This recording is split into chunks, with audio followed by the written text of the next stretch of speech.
Hello बच्चों, let's see the question and here the question is state whether the following statements are true or false। हमें यहाँ पे बोला जा रहा है कि जो ये स्टेटमेंट गिवन है हमें बताना है कि ये स्टेटमेंट ट्रू है कि फॉल्स। तो पहले एक स्टेटमेंट पढ़ लेते हैं।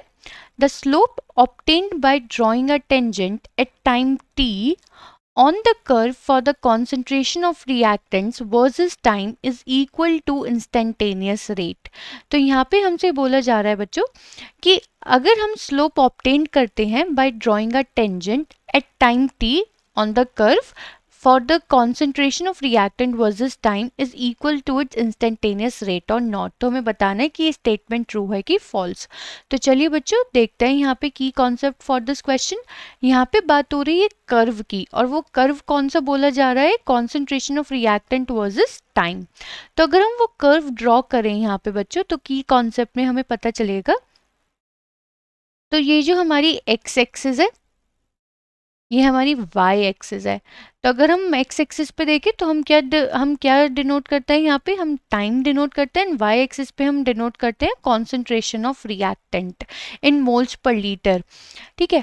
और अगर हम यहाँ पे देखें हमसे बोला जा रहा है slope obtained by drawing a tangent at time t। अगर हम यहाँ पे एक स्लोप ड्रॉ कर अगर हम एक टेंजेंट ड्रॉ करें तो अगर हम इसका स्लोप कैलकुलेट करना चाहेंगे, इसका ये स्लोप कैलकुलेट करना चाहेंगे तो जो हमारा स्लोप ऑफ द कर्व होता है,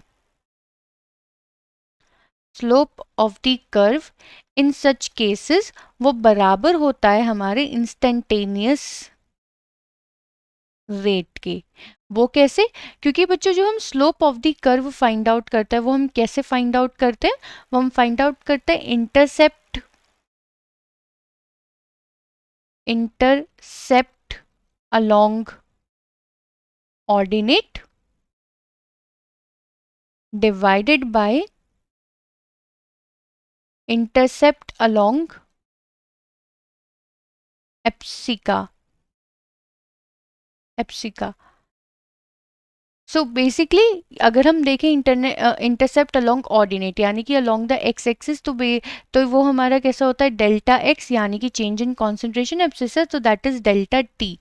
तो अगर हम यहाँ पे ऑब्जर्व कर रहे हैं तो हमें स्टेटमेंट में गिवन है the slope obtained by drawing a tangent at time T. अगर हमें यहाँ पे टाइम टी पर जो हम स्लोप ड्रॉ कर रहे हैं on the curve for the concentration of reactant वो बराबर होता है इंस्टेंटेनियस रेट के। तो बिल्कुल सही बात है, जब हम अपना कर्व ड्रॉ करते हैं concentration of reactant versus time के लिए तो जो हमारा स्लोप होता है वो बराबर होता है इंस्टेंटेनियस रेट के, जिसकी वैल्यू होती है del x by del t यानी कि change in concentration divided by change in temperature.